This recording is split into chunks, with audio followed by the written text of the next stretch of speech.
Hello, good evening. This is Dr. Malay Pathak once again in the service of the humanity. Today we are going to talk about the prediction of Mithun Rasi for the year 2021. শুধুমাত্র prediction নয়, we are also going to provide you some of the beautiful remedies that can really make your life more easy and sustainable, because the Rasi that we are talking about at the moment, Mithun Rasi, and if you look into the planetary position, like as on 1st of January 2021 in the morning time on the sunrise, what actually is going to be the planetary position that we'll be largely talking about. First of all, we will see where basically the Lagna Lad is situated. In the Mithun Rasi perspective, it is basically the Sun and Mercury, they are together positioned in the 7th house. That is the 3rd house lord and the Lagna lord, that is in the 7th house. Alright?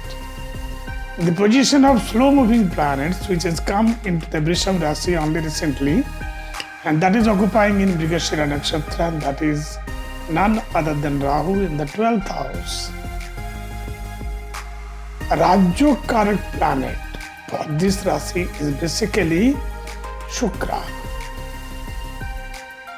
Venus is the only major Rajyo Karak planet for this Rasi, and that is with Ketu. And Ketu in the 6th house in the context of Mithun Rasi. Another beautiful combination, which I will not talk in terms of result orientation, and that is the Saturn and Jupiter, that will be in the 8th house. Mars will be positioned in the 11th house. Now, we have to know about the karakas of the different house, and how they are positioned in different house in the horoscope on the beginning of the new year. So, ladies and gentlemen, what I really told about, particularly for Mesh Rasi and Vrishab Rasi, I said Mesh Rasi is very good. For Vrishab Rasi, I told it is extremely good.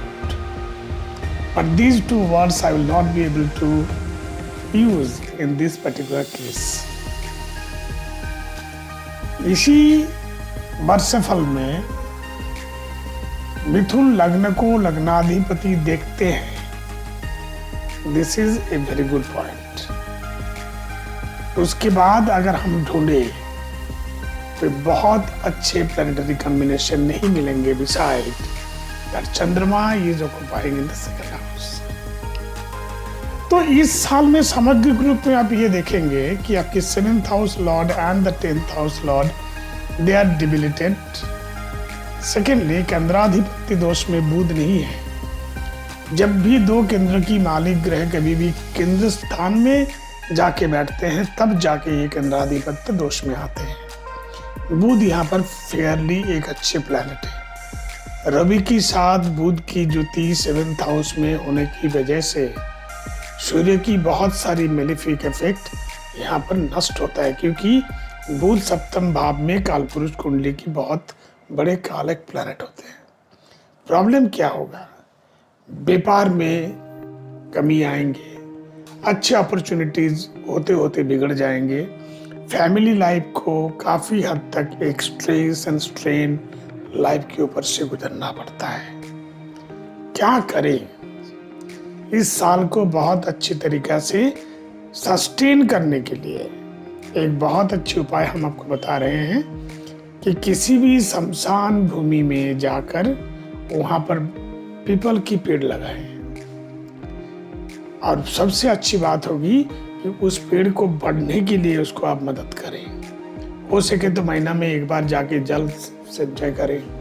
वहाँ जाके किसी लोगों को व्यवस्थित कर दे ताकि उस पेड़ को रेगुलर सिंचन करते चले जाएं. 800 ग्राम चने की दाल और 8 जो है हल्दी के गांठ मंदिर में निरंतर 27 डेज तक देते रहें। इससे आपकी फल कर्मस्थान में बहुत सारी बाधाएं जो है ऑटोमेटिकली दूर हो जाएंगी। इस साल की गुजर जाने के बाद कुछ समय बाद जब सैटर्न 9th हाउस में आएंगे तब जाके मिथुन राशि के लोगों के लिए बहुत अच्छे समय आएंगे।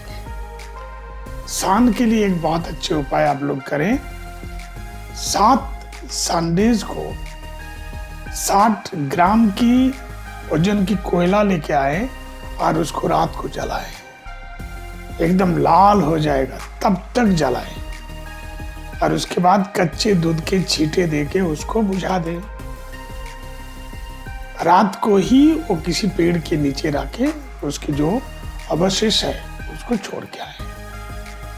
रात को ये जो आपका स्टोव है उसको साफ कर लें, लेकिन रात को उसको दोबारा कभी ना जलाएं। इसको सवेरे ही उसको साफ सफाई करके आप इस्तेमाल कर सकते हैं।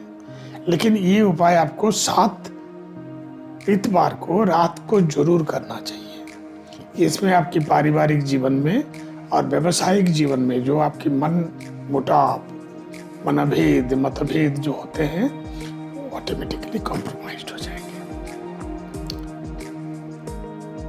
स्वास्थ्य के लिए ये साल कोई बहुत खराब होंगे ऐसा मेरे को नहीं लगता है, लेकिन आपको बहुत सारी संघर्ष कराएंगे। इसके लिए हम लोग को मानसिक तौर पर रहना चाहिए। नाभि में, जीभ में, कपाल में केसर चंदन की रेगुलर इस्तेमाल करना चाहिए। Ladies and gentlemen, I understand this could be a small video and in perspective to a year time. But एक बात ध्यान रखिएगा, इस साल में जब फरवरी महीना की 8-10 तारीख को 6 प्लैनेट की जोग अष्टम भाव में बनेंगे। मकर राशि में 6 प्लैनेट की जोग होने वाले हैं and that is most probably on 8th of February or maybe 10th of February, and that is going to happen in the 8th house.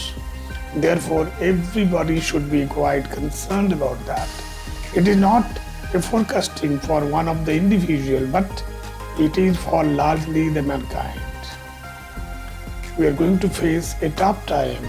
We as a nation going to face a tough time when this yoga is going to take place in Makar Rashi in the month of February. And we can begin to overcome that only after the 21st of May 2020. Ladies and gentlemen, boys and girls, thank you so much for watching our program, and we are going to continue to give more and more inputs and beautiful remedies in a shorter form that can benefit you for a better life. Namaskar.